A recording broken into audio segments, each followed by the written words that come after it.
At 11 years old, I was given $20, and then abandoned. No explanation, no goodbye, just silence. That single moment carved a wound so deep it followed me through every year that came after. I learned what it meant to be invisible, to carry pain that no one else could see. But life has a way of circling back. And years later, when I opened the door, I didn't just step into a room. I stepped into the truth I had been running for my entire life.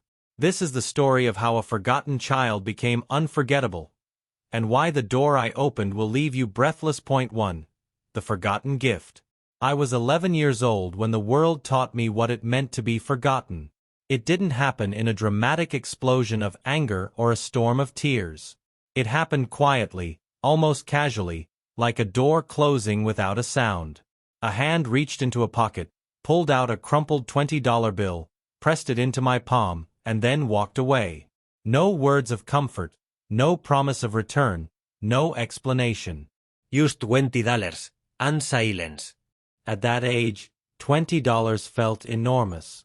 It was more money than I had ever held at once. My fingers clutched it tightly, as if it were a lifeline. But the truth was, it wasn't a gift. It was a dismissal. It was the price of being left behind. And as I stood there, staring at the bill, I realized something that would haunt me for years. Sometimes people don't abandon you with cruelty. Sometimes they abandon you with indifference. The house was quiet after that. Too quiet. The kind of silence that presses against your ears until you can hear your own heartbeat. I wandered from room to room, waiting for footsteps, waiting for a voice, waiting for someone to remember I was there. But no one came. The $20 sat in my pocket, heavy and useless, mocking me with its emptiness. Children aren't supposed to understand abandonment. They're supposed to believe in safety, in family, in the idea that someone will always be there. But that day, I learned a different lesson. I learned that sometimes you are left to figure out the world on your own, with nothing but a crumpled bill and a hollow ache in your chest. I tried to distract myself. I counted the money over and over, folding it neatly, unfolding it again, pretending it was a treasure. I imagined what I could buy: candy, toys, maybe even a book. But every time I thought about spending it, a wave of guilt washed over me. It didn't feel like mine. It felt like a reminder. A reminder that I had been given something instead of love, money instead of presence, silence instead of care. That night, Elijah was staring at the ceiling. The shadows seemed longer, darker. I kept listening for the sound of a door opening, for someone to come back, for proof that I hadn't been forgotten. But the hours stretched on, and the silence grew heavier. I clutched the $20 in my hand until my fingers ached, as if holding onto it could keep me from disappearing completely. The next morning, the world looked the same, but I didn't. Something inside me had shifted. I was still a child, but I felt older, heavier, as if I had been forced to carry a burden too big for my small shoulders. I walked outside, the bill tucked safely in my pocket, and looked at the world differently. Every face I saw seemed distant, every smile seemed fragile. I wondered how many other people carried invisible scars, how many had been forgotten in their own ways. That $20 became more than money. It became a symbol of neglect, of abandonment, of the moment when childhood innocence cracked and reality seeped in. I couldn't spend it. I couldn't throw it away. I kept it hidden, folded and refolded, tucked into books, drawers, and boxes over the years. It was my reminder, my proof that I had been left behind.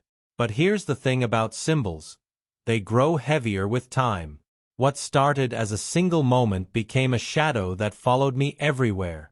Every time I felt overlooked, every time I felt invisible, I thought of that day. I thought of the $20. And I wondered if maybe that was all I was worth. As the years passed, I tried to bury the memory. I tried to convince myself it didn't matter, that it was just money, just a small moment in a long life. But deep down, I knew it mattered. It mattered because it wasn't about the money. It was about being forgotten. And that kind of wound doesn't heal easily. Looking back now, I realize that chapter 1 of my life was written in silence. It was written in the absence of care, in the hollow echo of footsteps that never returned. And it was written in the weight of a $20 bill that felt heavier than the world itself. But what I didn't know then, what I couldn't have imagined, was that this forgotten gift would become the beginning of a story much larger than myself. A story of survival, of resilience, of doors that would one day open to truths I wasn't ready to face. Because sometimes, the smallest acts of neglect plant the deepest seeds.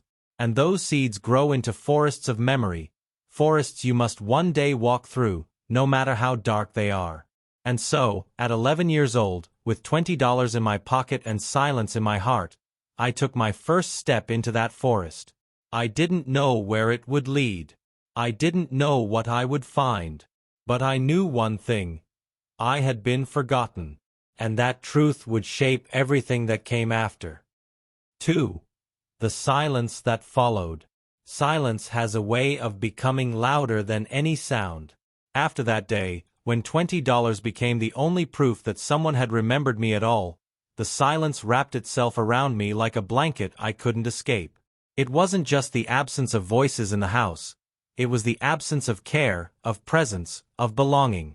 Every creak of the floorboards, every hum of the refrigerator, every distant bark of a dog outside reminded me of what was missing. The sound of someone who should have been there.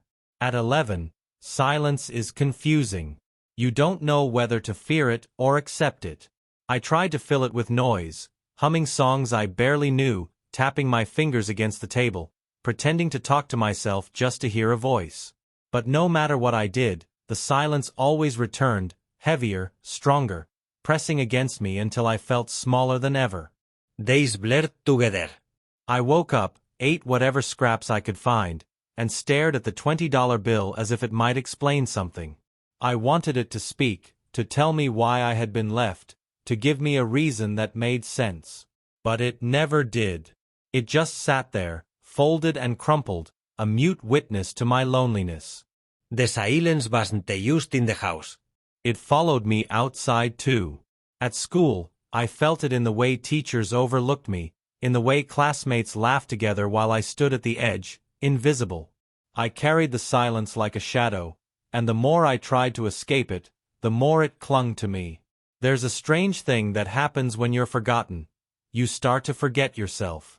I began to doubt my own worth, to wonder if maybe I wasn't meant to be seen, if maybe invisibility was my destiny. The silence whispered lies into my ears. Lies about being unimportant, about being replaceable, about being nothing more than a child with $20 and no one to spend it with. But silence also has another side. In its emptiness, it forces you to listen, not to others, but to yourself. And in those long, hollow hours, I began to hear my own thoughts more clearly than ever before. I heard my anger, my sadness, my longing. I heard the questions that had no answers. And slowly, I began to realize that silence wasn't just a prison. It was also a mirror. That mirror showed me truths I wasn't ready to face. It showed me the cracks in my family, the fragility of promises, the reality that love isn't always guaranteed. It showed me that sometimes the people you depend on the most are the ones who disappear first. And it showed me that if I wanted to survive, I couldn't wait for someone else to break the silence. I had to learn to live inside it. So I did. I learned to read books not just for stories, but for company. I learned to write down my thoughts, filling pages with words that no one else would ever see. I learned to find comfort in small things, the warmth of sunlight through a window, the rhythm of rain against the roof, the quiet strength of my own heartbeat. The silence became my teacher. It taught me resilience, patience, and the art of listening. It taught me that even when the world forgets you, you can't afford to forget yourself. And it taught me that sometimes, the loudest battles are fought in the quietest rooms. But make no mistake, the silence was still painful. It was still heavy. It was still a reminder that I had been abandoned.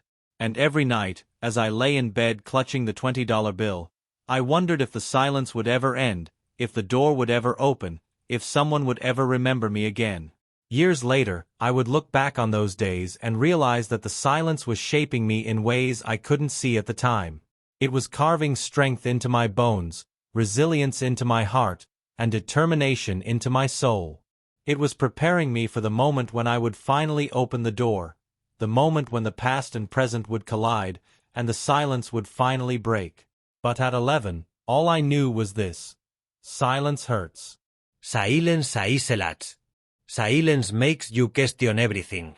And yet, silence also forces you to grow. And so, I lived inside it. I breathed it. I carried it. Until one day, the silence gave way to something else. A knock, faint but undeniable, that would change everything. 3.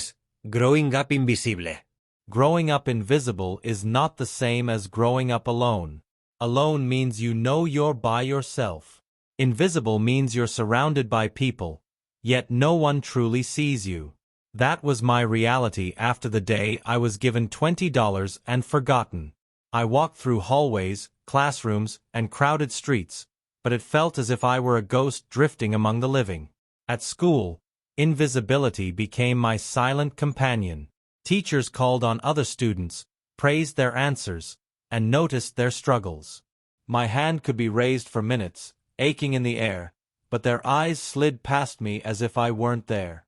Friends formed circles at recess, laughing, sharing secrets, and I stood at the edge, waiting for someone to turn, to invite me in. They never did. I wasn't excluded outright. I was simply overlooked, erased by indifference. The $20 in my pocket became a strange kind of anchor. Whenever I felt unseen, I touched it, reminding myself of that moment when I had been dismissed so casually. It was proof that invisibility wasn't just in my head. It was real. It had happened. And it was happening again, every day in every interaction. Invisible children learn survival differently. We don't fight for attention. We learn to adapt to silence.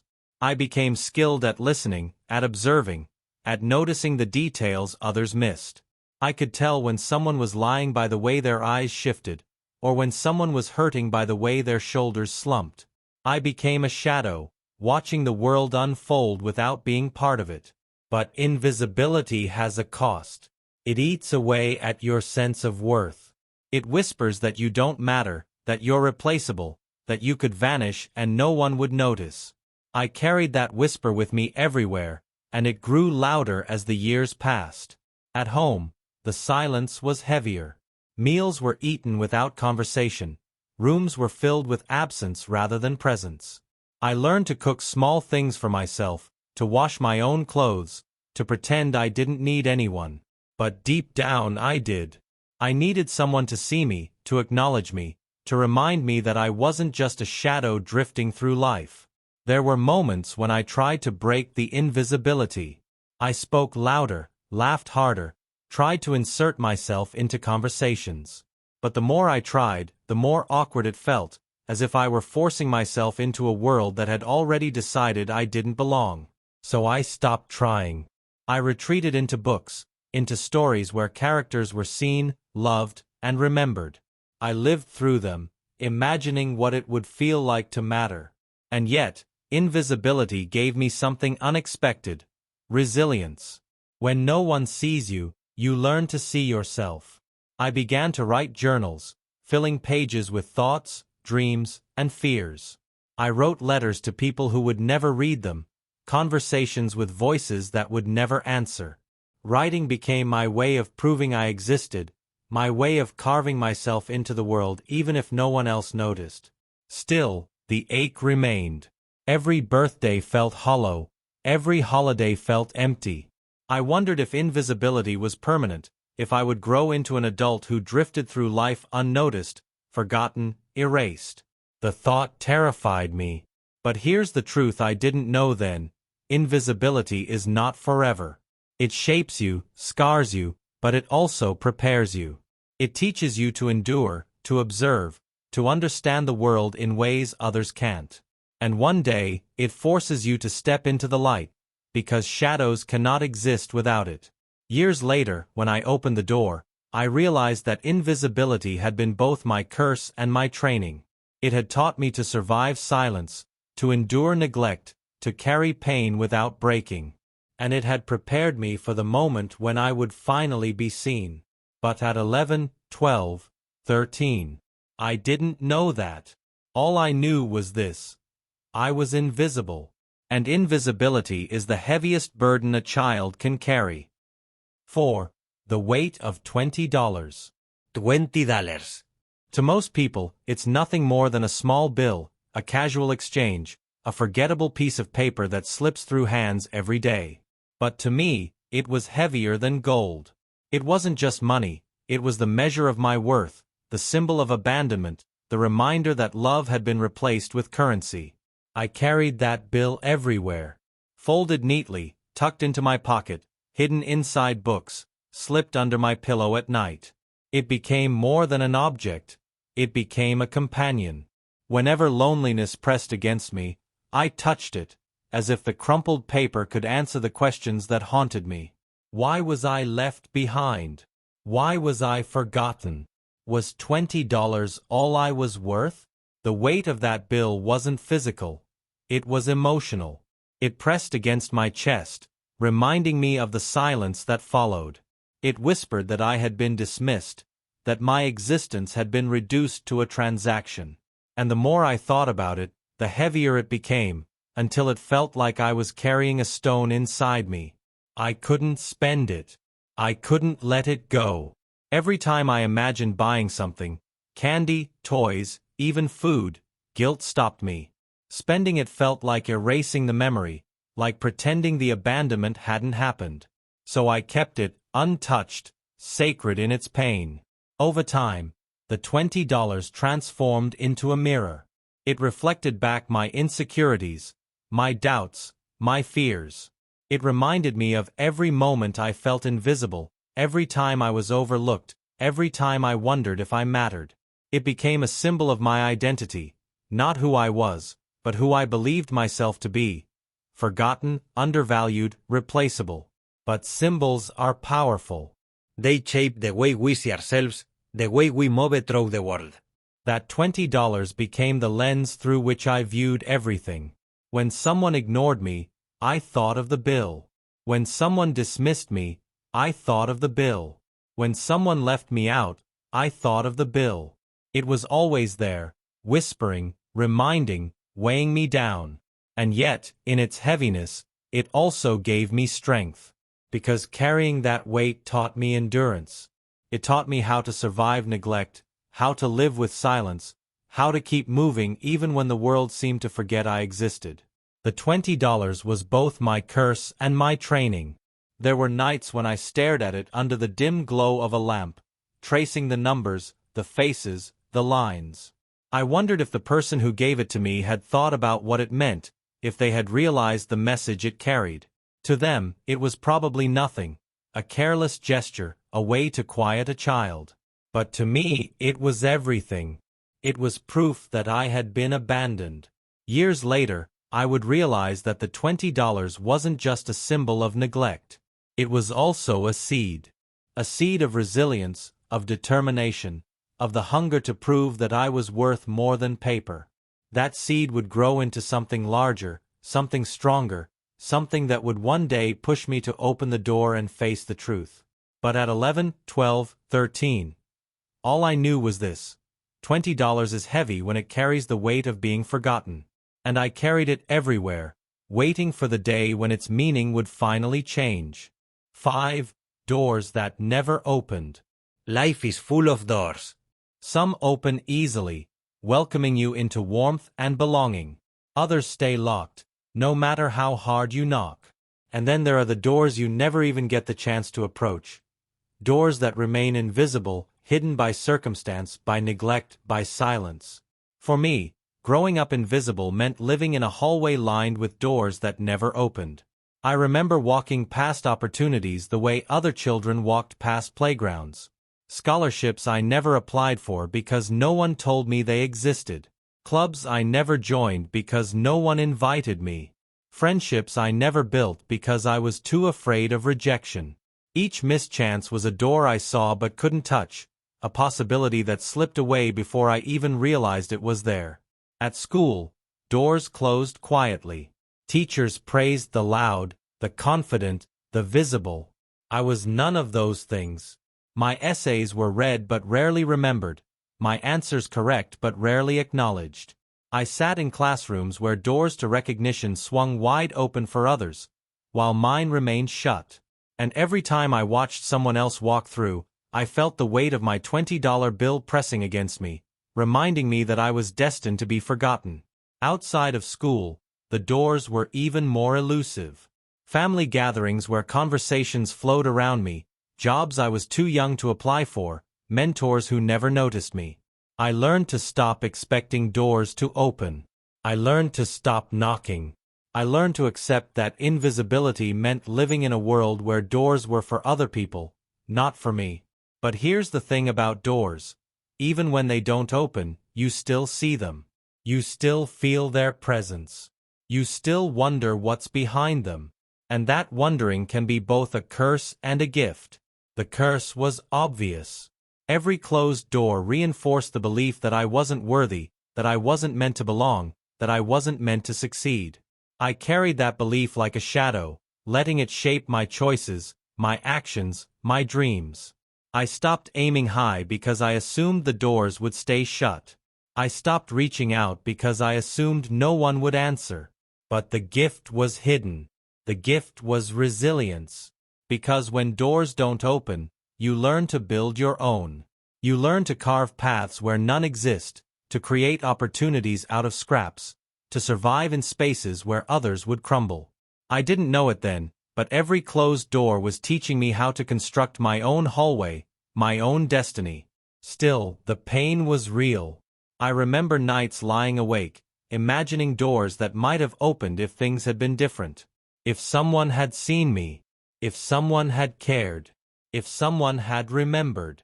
I imagined walking through doors into rooms filled with laughter, success, belonging. But when I opened my eyes, the hallway was empty, the silence unbroken, the $20 bill still folded in my pocket. As I grew older, the doors became more symbolic. They weren't just opportunities. They were relationships, identities, futures. I watched friends step through doors into college, into careers, into love. I stood outside, waiting, wondering, hoping. But the doors never opened for me. And the longer I waited, the heavier the silence became. There's a unique kind of loneliness in watching doors open for others while yours remain shut. It's not jealousy, it's emptiness. It's the ache of knowing that you are capable, that you are ready, but that the world doesn't see you. It's the ache of being forgotten, of being invisible, of being left behind. And yet, even in that ache, I began to notice something. Some doors don't open because they're not meant to. Some doors stay closed because what's behind them isn't yours to claim. Some doors remain locked because they're leading you somewhere you don't belong. I didn't understand that at 11, or 12, or even 15. But slowly, I began to realize that the hallway of closed doors was shaping me, guiding me, preparing me for the one door that truly mattered. The $20 bill became my reminder of those doors.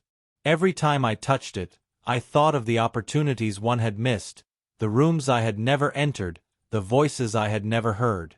It was heavy, yes, but it was also a compass. It pointed me toward resilience, toward survival, toward the understanding that one day, a door would open, and when it did, I had to be ready. Years later, when I finally stood before that door, I realized that all the closed ones had been leading me there. Every mischance, every silent rejection, every invisible moment had been preparing me for the truth waiting on the other side. But at 11, 12, 13, all I knew was this: doors don't always open. And when they don't, you have to learn to keep walking, even if the hallway feels endless. 6. Del honroad forward. The road forward was never straight. It twisted, bent, and stretched endlessly, like a path carved through shadows. After years of silence and invisibility, I found myself walking a journey that felt both endless and uncertain. Each step carried the weight of the $20 bill, the memory of abandonment, and the ache of doors that had never opened. Yet, somehow, I kept moving. Resilience doesn't arrive suddenly. It grows slowly, like a seed buried deep in the soil. For me, resilience began in small acts, learning to cook meals when no one else would, finding comfort in books when conversations were absent, writing words to remind myself that I existed. These weren't grand victories, but they were survival. And survival, I realized, was the first step on the long road forward. The world outside didn't change for me. Teachers still overlooked me, friends still forgot me, opportunities still slipped away. But inside, something was shifting. I began to understand that waiting for someone to see me was a trap. If I wanted to be seen, I had to step into the light myself. If I wanted doors to open, I had to build my own. It wasn't easy. Fear clang tome like cazador. Every time I tried to speak louder, to stand taller, to claim space, the voice of invisibility whispered, "You don't matter." You will be forgotten again. But I kept pushing. I kept testing the boundaries of silence, even when it felt impossible. The long road forward was paved with mistakes. I stumbled, I fell, I retreated. There were days when I wanted to give up, to accept invisibility as my destiny. But then I would remember the $20 bill, the moment I was abandoned, the silence that followed. And I would realize that giving up meant letting that moment define me forever. I couldn't allow that. I had to keep walking. Along the way, I discovered strength in unexpected places. A teacher who finally noticed my writing. A stranger who offered kindness without asking for anything in return. A book that spoke truths I had never heard before. These small sparks lit the path, reminding me that even in darkness, light exists. The long road forward also taught me patience. Healing doesn't happen overnight. Recognition doesn't arrive instantly. Belonging isn't handed to you. It takes time, effort, and persistence. I learned to endure the waiting, to embrace the struggle, to trust that every step mattered, even if the destination was unclear. But the road wasn't just about survival. It was about transformation. Each challenge carved resilience into my bones. Each silence sharpened my awareness. Each closed door fueled my determination. I was no longer just the forgotten child with $20. I was becoming someone stronger, someone who could carry the weight of abandonment and still move forward. There were moments of clarity along the road. Moments when I realized that invisibility had given me gifts others didn't have. I could see pain in others because I had lived it. I could understand silence because I had endured it. I could recognize resilience because I had built it. These gifts became my armor, protecting me as I walked further into the unknown. Still, the road was long. There were nights when loneliness returned, when silence pressed against me, when the weight of the $20 bill felt unbearable. But each time, I reminded myself, the road forward is not about speed. It's about endurance. It's about refusing to stop, even when the world tries to erase you. Years later, I would look back on this road and realize that it was leading me to the door I would one day open, the door that would reveal the truth I had been running from. Every step, every struggle, every moment of invisibility was preparing me for that moment. But at 11, 12, 13, all I knew was this: the road forward is long, and it is hard. Yet it is the only road worth walking. 7. Shadows of the past. The past never truly disappears. It lingers in corners, hides in silence, and waits for the right moment to return. For me, the shadows of my past were always close, even when I tried to outrun them. They followed me through hallways, through classrooms, through the long road forward. And no matter how far I walked, I could feel them breathing at my back. The $20 bill was the first shadow. It wasn't just paper. It was memory, weight, and proof. Every time I touched it, I was pulled back to that moment at 11 years old, standing in silence, abandoned. I tried to bury it, to forget it, but it always resurfaced. It was the ghost of neglect, whispering that I had been forgotten once and could be forgotten again. But there were other shadows too. Faces I remembered but wished I didn't. Words spoken carelessly that cut deeper than knives. Doors that had stayed closed. Opportunities that had slipped away. Each shadow carried its own story, its own pain, its own reminder that the past was not gone, it was alive, waiting. As I grew older, the shadows became louder. They appeared in dreams, in sudden flashes of memory, in the quiet moments when I was alone. I would hear echoes of laughter that excluded me, feel the sting of silence that had defined my childhood, see the image of myself clutching that $20 bill as if it were the only thing keeping me alive. The shadows weren't just memories. They were lessons. They taught me what it meant to be invisible, what it meant to be abandoned, what it meant to carry pain without breaking. But they also taught me fear. Fear that the past would repeat itself. Fear that I would always be forgotten. Fear that no matter how far I walked, I would never escape the hallway of closed doors. There were moments when the shadows felt overwhelming. Nights when I lay awake, staring at the ceiling, feeling the weight of every memory pressing against me. Days when I walked through crowds, convinced that I was still invisible, still forgotten, still carrying the same scars. The shadows blurred the line between past and present, making it hard to tell where one ended and the other began. But shadows, I learned, are not just darkness. They are also proof of light. You cannot have a shadow without something shining. And slowly, I began to realize that the very existence of my shadows meant that there was light somewhere, even if I couldn't see it yet. That realization didn't erase the pain. It didn't silence the echoes. But it gave me hope. Hope that the shadows were not just reminders of what I had lost, but guides toward what I could still find. Hope that the past, no matter how heavy, could lead me to a future where I was no longer invisible. Still, the shadows demanded confrontation. They weren't content to linger quietly. They wanted to be faced, acknowledged, understood.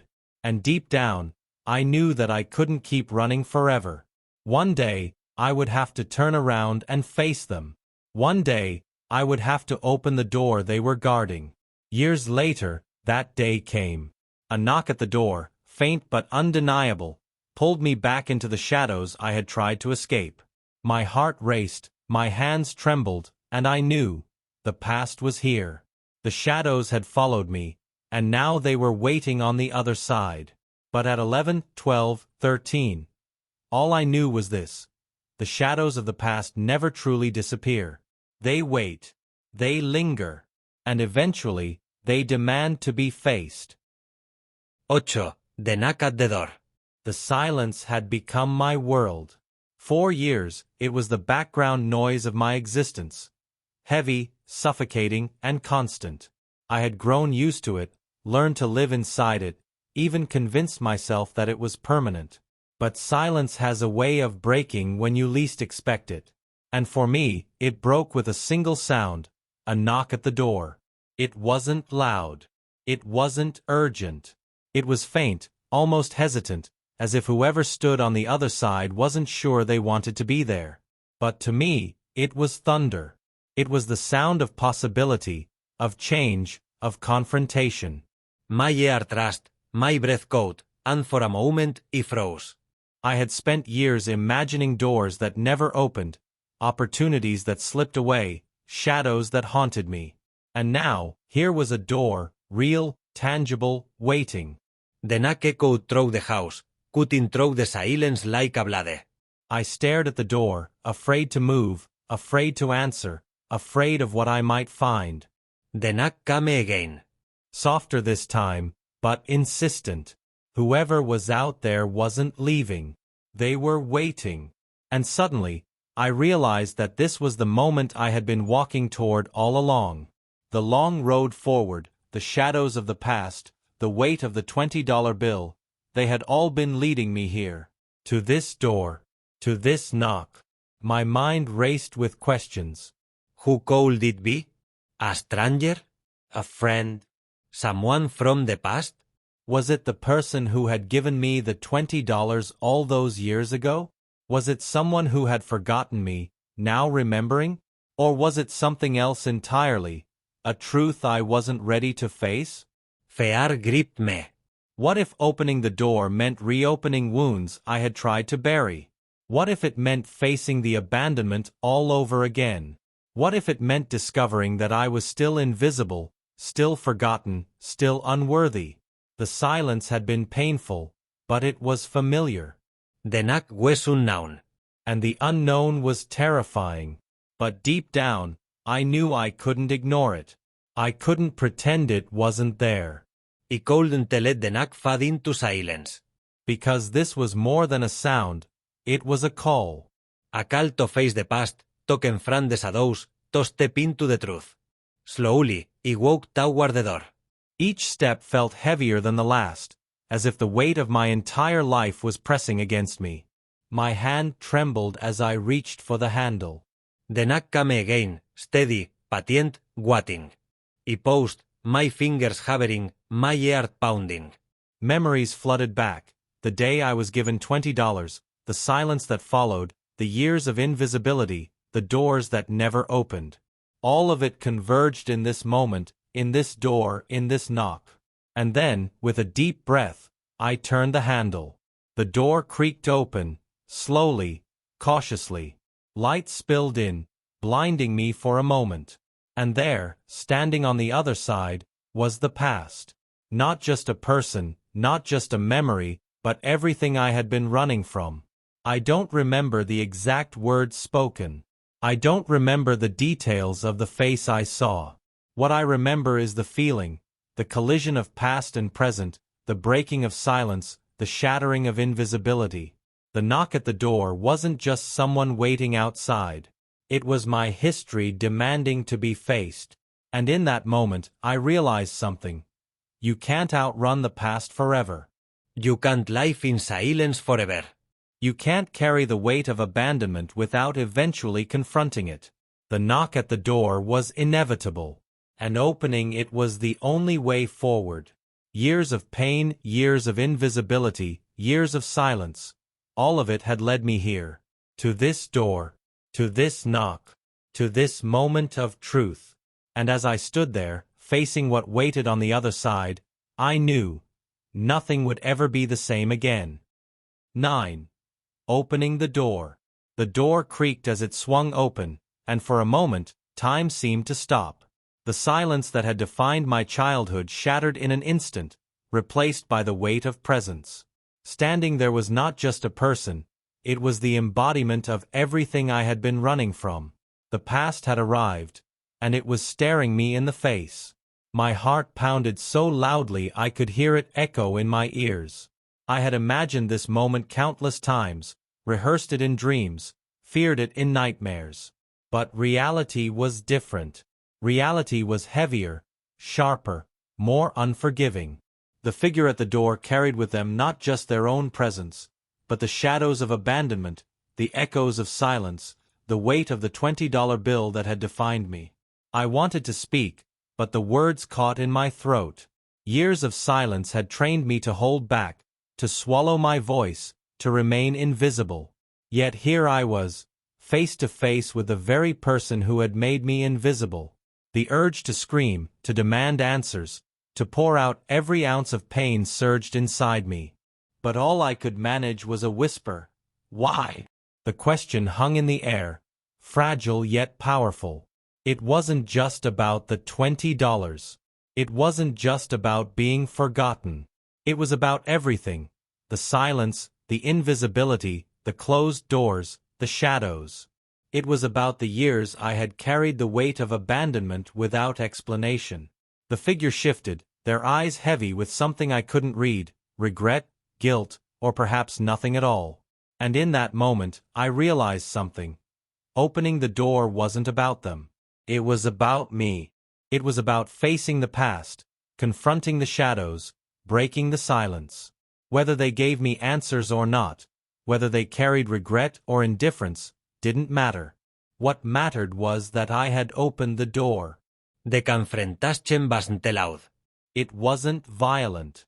It was quiet, almost tender, but filled with the weight of years. I spoke of the silence, of the invisibility, of the pain of being forgotten. I spoke of the $20 bill, of how it had become a symbol of my worth, of how it had haunted me. My voice trembled, but it was steady enough to carry the truth. And as I spoke, I felt something shift inside me. The weight that had pressed against my chest for years began to lift. The shadows that had followed me began to fade. The silence that had defined me began to break. Opening the door wasn't just about facing the past, it was about reclaiming my voice, my worth, my existence. The figure listened, whether out of guilt or obligation, I couldn't tell. But their listening was enough. For the first time, I wasn't invisible. For the first time, my words were heard. For the first time, the silence was broken. Tears blurred my vision, but they weren't just tears of pain. They were tears of release, of relief, of transformation. I had carried the weight of abandonment for so long, and now, standing in the doorway, I was finally letting it go. The $20 bill, folded and worn from years of being carried, felt lighter in my pocket.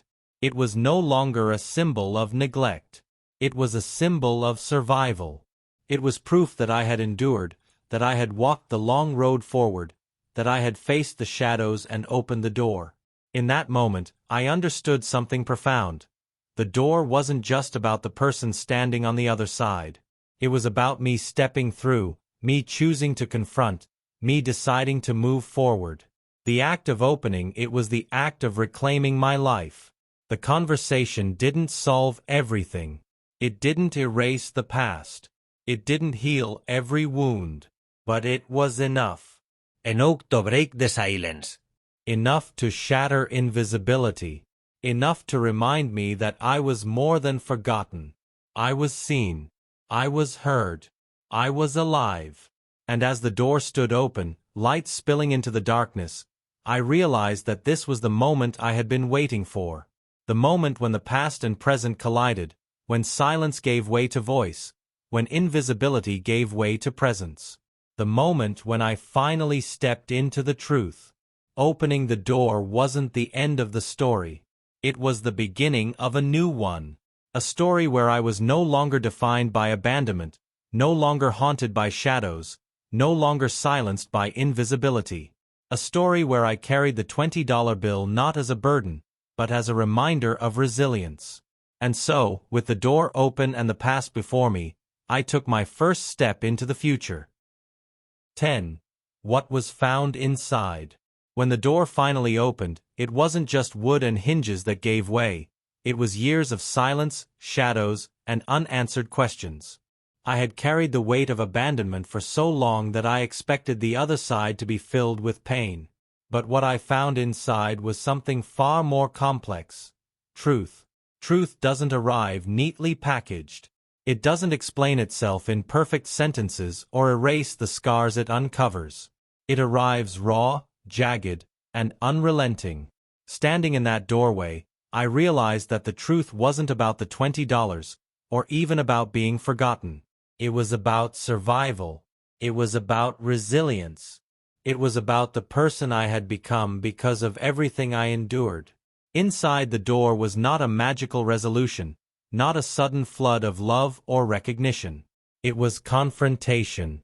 It was the face of the past, carrying its own burdens, its own regrets, its own silence.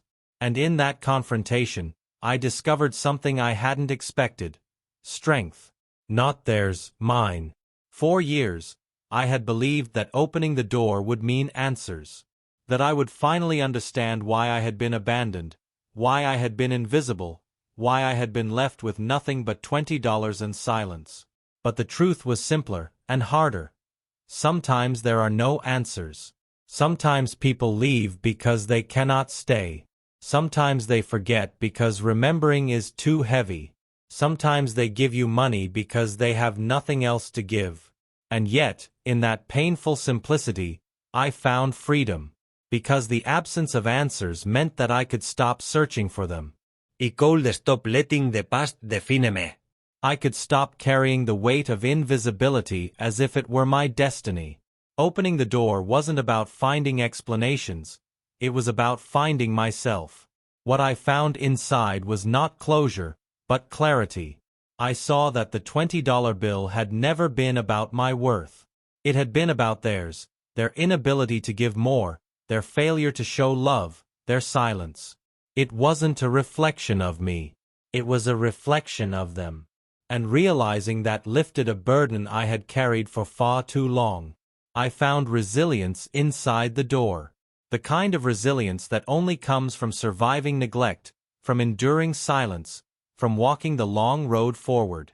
I realized that every closed door, every shadow, every moment of invisibility had shaped me into someone stronger than I had ever imagined. I wasn't just the forgotten child anymore. I was the survivor, the fighter, the one who had faced the past and refused to be defined by it. Y found forgiveness inside the door. Not forgiveness for them, forgiveness for myself. For the years I had blamed myself, for the nights I had believed I wasn't enough, for the moments I had thought invisibility was my fault. I forgave the child who clutched the $20 bill, who lay awake in silence, who believed that being forgotten was permanent. That child had done the best they could. And now, standing in the doorway, I could finally let them rest. Y found light inside the door.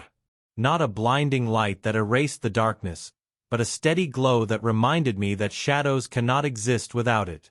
The knock, the opening, the confrontation, all of it had led me to this light.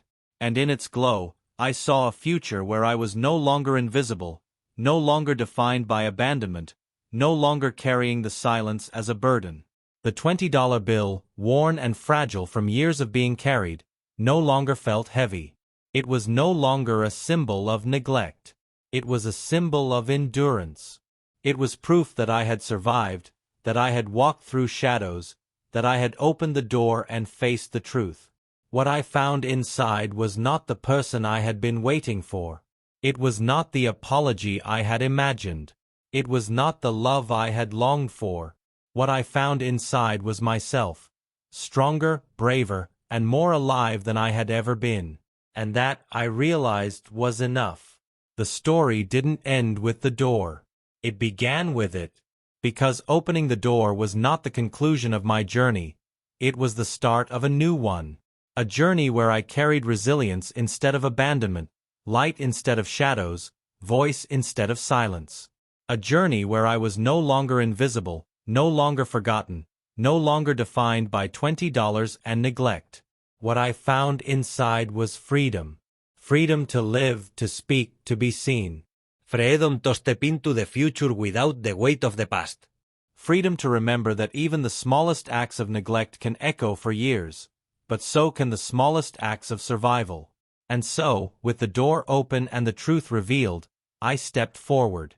Not into pain, not into silence, but into life, into resilience, into light. Because sometimes, the most powerful thing you can find inside a door is yourself. If this story touched you, don't let it end here. Share it with someone who needs to be reminded that even in silence, resilience grows. Subscribe now because more stories are waiting. Stories that will make you feel, think, and remember. And if you've ever carried your own shadows, drop a comment below. Let's open the doors together and prove that no one is truly invisible.